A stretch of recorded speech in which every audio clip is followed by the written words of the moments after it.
से बोलिए श्री राधे गोविंद सरकार की।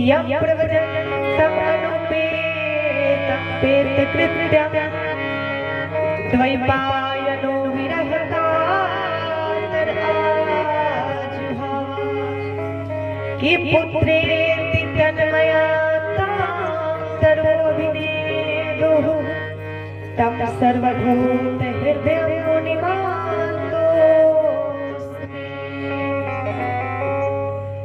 दूसरे श्लोक में श्री सुखदेव जी के बारे में बताया गया है कि उनके बिना तो ये भागवत जी की कथा ही अधूरी है, क्योंकि भागवत में वक्ता है श्री सुखदेव जी महाराज।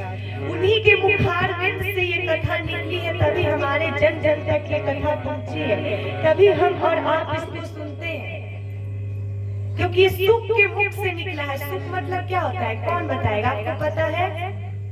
सुख मतलब तोता होता है, क्योंकि आप ये बात जानते हैं कि तोता जो भी फल को चख लेता है वो फल मीठा हो जाता है, ऐसी बात बताई गई है।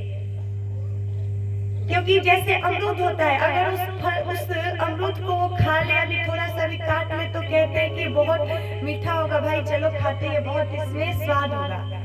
तो उसी तरह ये भगवान श्री सुखदेव जी जो तोते थे, भगवान शंकर मैया पार्वती को इस कथा को सुना रहे थे, लेकिन मैया पार्वती तो सो गई सुनते सुनते।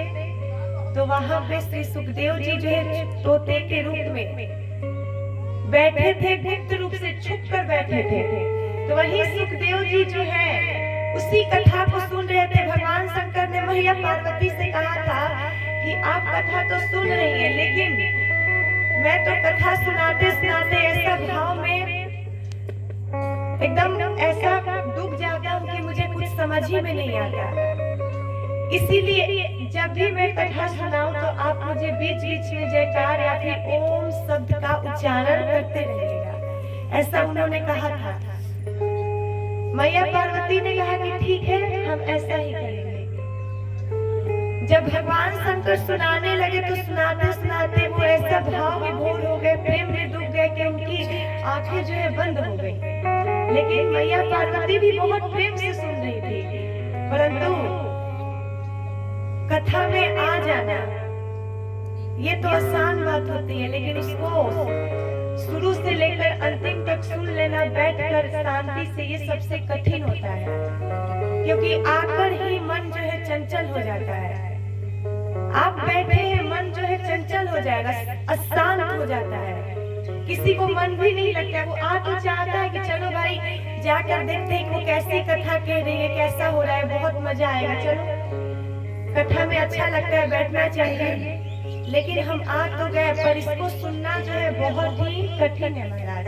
इसीलिए बहुत कम ही ऐसे होते हैं जो शुरू से लेकर अंतिम तक सुन ले आराम से, शांति से बैठकर, जिसके ऊपर भगवान की विशेष कृपा हो जाए। तो वही मैया पार्वती तो बैठ गई, लेकिन उनके ऊपर ऐसी चमत्कार हुआ कि देखिए वो सुन तो रही थी, बार बार भगवान का जयकार भी कर रही थी, लेकिन भगवान शंकर सुना रहे थे, लेकिन मैया पार्वती जो है उनको नींद आ गई। इसका आवाज थोड़ा ऊंचा करिए भाई, इसका आवाज थोड़ा बढ़ाइए। एक बार प्रेम से बोलिए श्री राधा गोविंद सरकार की। एक तो खुद ही मेरा आवाज इतना कम है, अंदर से आवाज ही नहीं निकल रहा है, और आप इसका ऐसा है कि